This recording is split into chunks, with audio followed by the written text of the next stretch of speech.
It All. Be sure to check on the children. Hello and welcome to Freaky Fridays with me, your hostess with the mostest, Skyy Explains It All. In today's installment of Freaky Fridays, we are going to be taking a look at the 2007 horror film, which starred Rachel Nichols as Angela and Wes Bentley as Thomas. Our story begins on Christmas Eve. Angela is still in the office. She's working late. You can clearly see that Miss Ma'am is overwhelmed because she has so much to do.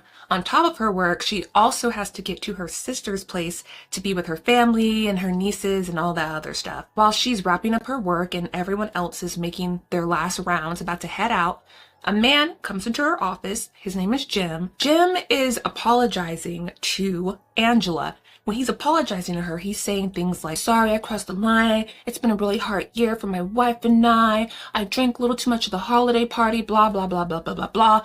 I'll play you the world's tiniest violin." And once Angela is done with her work obligation, she packs up, heads out of the office. When she's walking out, she's startled because she bumps into Carl. Carl is one of the security guards for the building. He said that he was just doing his last rounds because he genuinely thought like no one else was there. And he lets Angela know just casually that the building is going to be closed for the next 3 days.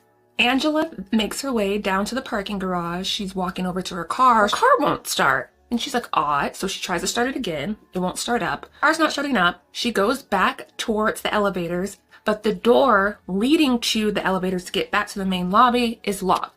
So it's like, okay, now something else she's got to deal with. Angela walks over to the security guard for the parking garage, his office, and that is where we meet Thomas and his dog, Rocky. Angela has a very simple request for Thomas. Just wants him to unlock the door so she can get to the elevator to get up to the main lobby so she can call a cab. But instead of just opening the door like she asked, Thomas is being so persistent on saying that he can give her car a jump, so it'll be faster than a cab. It won't take too long. Even though Angela has clearly told this man no, she wants to call a cab, she just gives in and lets him give it a try to start up her car. He gets to the car, gives her a jump. It does not work. The car still will not start. Then she's like, okay, well, now I really got to call a cab. So he finally goes over to unlock the door for her so she can get to the elevator. And he says something like, "Oh, well, I just made a big dinner. I don't know if you'd like to join me." And he goes, "Ah, kidding." Angela then makes it up to the main lobby, completely empty. Literally nobody's there. There's no one even at like the reception desk. Like that building is just like a ghost town. She sits down with all the gifts, the presents, the Santa suit, calls up her sister, lets her know she's having car troubles and that she's going to call a cab. Then once she gets off the phone with her sister, she calls the cab service. You can assume that they told her it may be like a little wait. So she's like, that's fine. And then she sits back and takes a little cat nap until the cab gets there. Some time passes and she gets a little ring, ring, ring on her cell phone, and it's the cab driver letting her know that they've arrived. She sees him because in their building, it's like the windows are all glass, the doors are all glass, so she can clearly see the cab outside waiting for her. She rounds up all of her things and she goes to the door, goes to push, and it's stuck. And she's like, oh, no, this can't be real. Carl, the security guard, is nowhere to be found. She's calling for him, but he's not showing up anywhere. She goes over to the reception desk and pushes a button that may or may not be to unlock the door. That doesn't work. She mimes to the taxi driver and tells him like, hold on a second, just give me a minute. She goes back downstairs, down all the way to the parking garage to go and find Thomas. But while she's calling, looking for Thomas is nowhere to be found. And while she's underground, we can see from her perspective that the taxi cab drives off. So she's frustrated. She's calling for Thomas. Thomas is nowhere to be found. And then all of a sudden, the lights in the parking garage start going off one by one by one by one. And she's yelling, I'm here, like I'm still here, like don't shut the place down. But then the place shuts down. It's like completely pitch dark. There's no cell service in this garage. And now it's dark. And so she's trying to like stumble around, get her footing, trying to figure out what she's going to do until Thomas creeps up behind her in silence, and he does, the typical movie thing where like they chloroform him and then she passes out.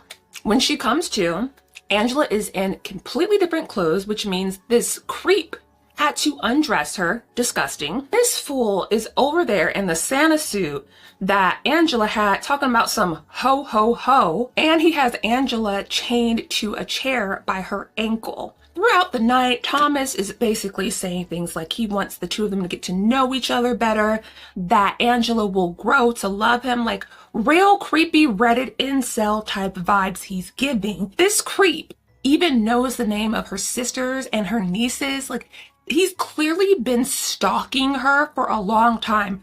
And one of the ways we know he's been stalking her, he's security down in the parking garage, but he has access to all the security cameras in the garage and even through like the elevators and throughout the building. One of Angela's first attempts of getting away from Thomas is she stabs him with a fork in his shoulder, I believe, but that doesn't work. She ends up tripping. And so from then, Thomas, handcuffs Angela, and she is handcuffed pretty much the entire runtime of the movie. Thomas decides then to take them for a little drive, and they go down further into the parking garage at a lower level. When they get there, he's sitting there, taped down to an office chair, whole body taped down, mouth taped shut. It is Jim, the man we saw earlier, who was apologizing to Angela. Thomas then motions to Angela to take this item, which I believe is a club, and tells her to go and teach Jim a lesson, because he knows about what Jim was doing, because he saw the surveillance tape. He saw the footage of Jim groping, and literally he was assaulting her. He was assaulting her. He may have not gone full on to the, I hate that we can't even say the real word on YouTube, but it rhymes with tape. He doesn't go that far, but it is still like an assault. It is a violation of her body and what she has not consented to, which is this man groping all over her body. Angela tells him he's already apologized, like, let's let him go. And Thomas drops us some tea, saying that this man is trash, he's a creep, that he's seen him basically try and fondle every woman in that building. And Angela is begging Tom not to hurt Jim. She's like, he's a good man, he has a family. And this is the one part in the movie where Angela has lost me. A man who goes around assaulting women, accosting them, is not a good man. It doesn't matter that he's married and that he has a family. He clearly wasn't thinking about his family enough to not, assault women. So to say this man is a good man simply because he said he was sorry when he's probably done this, as Thomas said, to many other women, no, he's not a good man.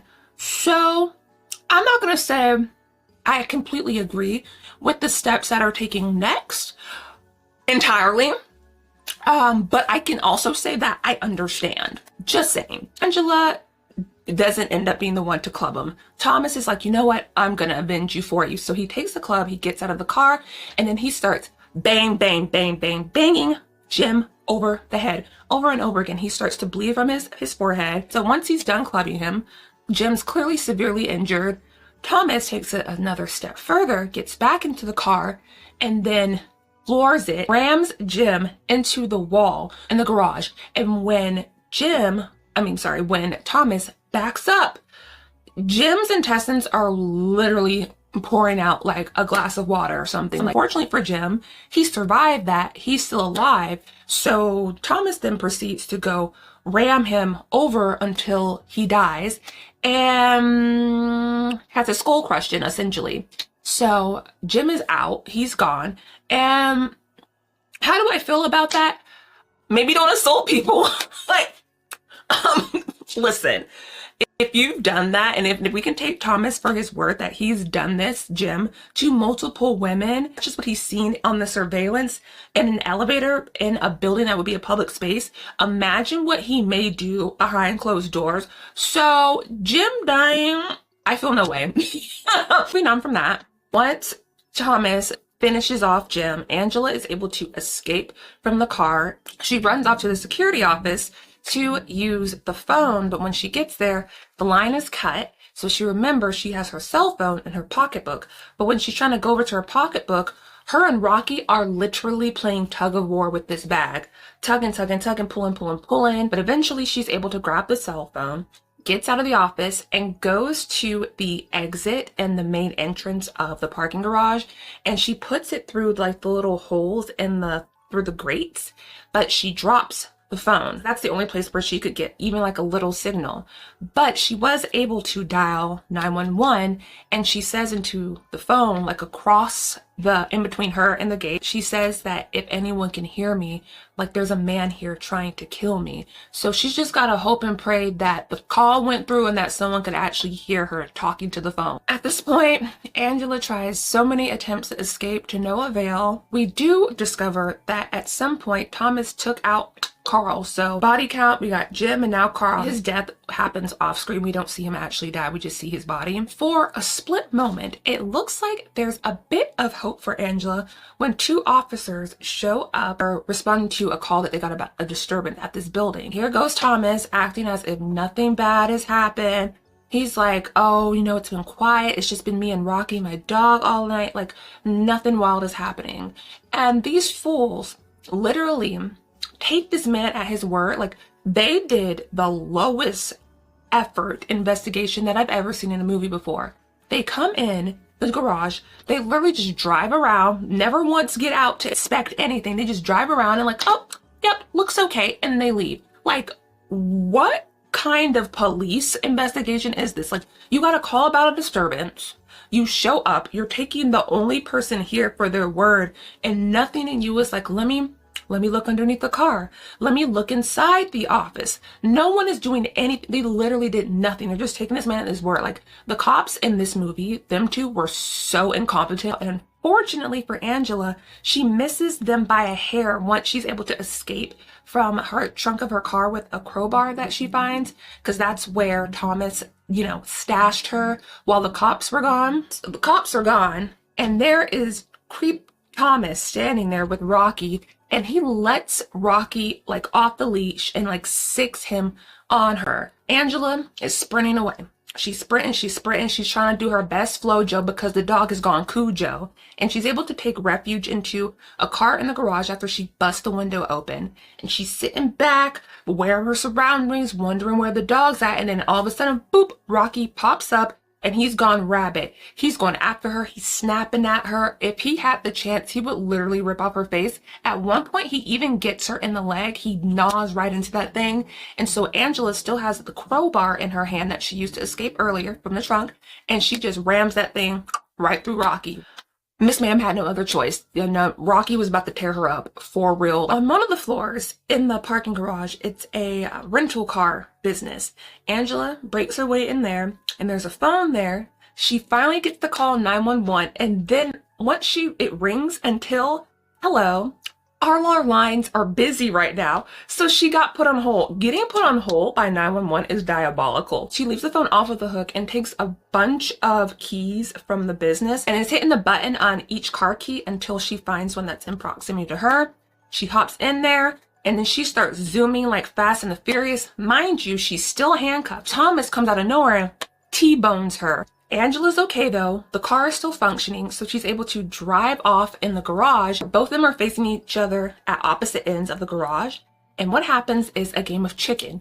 So if you do not know what chicken the game is, from my understanding of watching old films from like the 50s and stuff, and watching Crybaby a dozen times as a child, chicken is essentially where you have two cars and both go as fast as they can towards each other, and whoever veers off to avoid hitting the other person first is the chicken, so they lose the game. So that's essentially what's going on. They're playing a game of chicken. So Angela's zooming, not letting up. And then you think that Thomas isn't going to let up, but he does. He swerves. And then that allows Angela to keep zooming.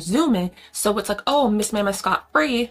Wrong. She makes like a really weird turn, and the car flips over entirely. And it flips until it lands up, right side up, into a parking spot, like perfectly. A car horn is going, and it's Angela. Her head is on the car horn. Like, she looks like she's towed up, like she needs medical assistance immediately. And Tom, when he gets over there, he lifts her head up and he's like, Angela, I'm gonna help you, don't worry. But Angela was playing him because Angela was fully conscious the whole time. She opens her eyes, pops up, and then stabs him, Thomas, in the eye, and he's screaming and yelling. But while he's screaming and yelling, Angela has already gotten off these handcuffs, and she's taken those handcuffs and handcuffed Thomas to the car. We see some sort of like liquid or fluid leaking from the vehicle.